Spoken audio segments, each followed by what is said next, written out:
Welcome to the Tradex Foods 3-Minute Market Insight. This is Kyla Ganton filling in for Rob Ryerson, and here's the seafood news from Monday, March 9th, 2015. 2015 is set to be a great run for Coho Salmon returning to the Puget Sound this year, as reported by the Washington Department of Fish and Wildlife last week.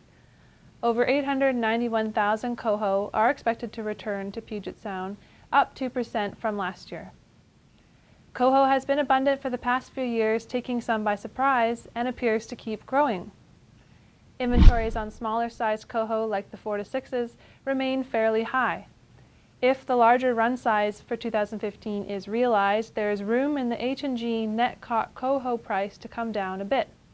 We anticipate that troll caught coho pricing will stay fairly high, though. The third largest run on record in the past 77 years could occur for king salmon in the Columbia River.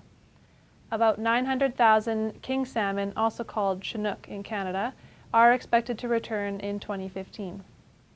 There is potential for price pressure on coho if the king run is as large as forecasted.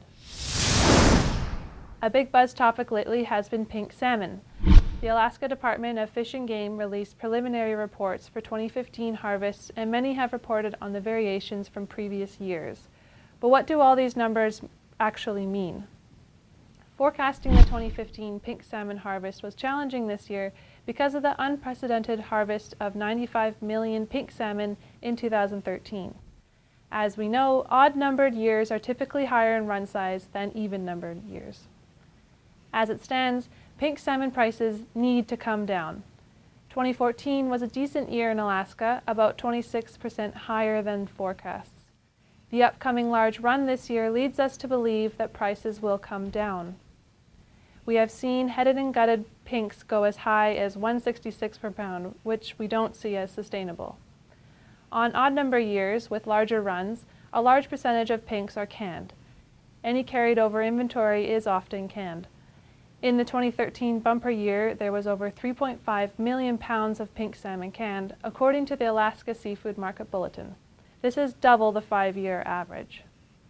Some private label companies select non-premium salmon options like chum and pinks to distribute as generalized Pacific salmon products. Unlike premium labeled sockeye salmon, retailers can take advantage of larger runs on cheaper salmon options like pink salmon during larger run seasons. 2014 had limited offers on pink salmon to Chinese processors, with focuses on European and American buyers on chum instead. We should see a price drop this year on pinks due to the increased supply, though.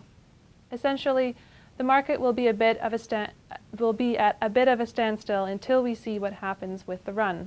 Buyers will sit on the fence for the true run size to estimate competitive pricing, and canners will wait for the right time to buy low for inventory needs. On that note, our Tradex Live offer of the week is for 4-ounce IVP pink salmon portions. Pricing is $3.50 per pound FOBLA. Ask your Tradex Foods rep for more details on this limited time offer.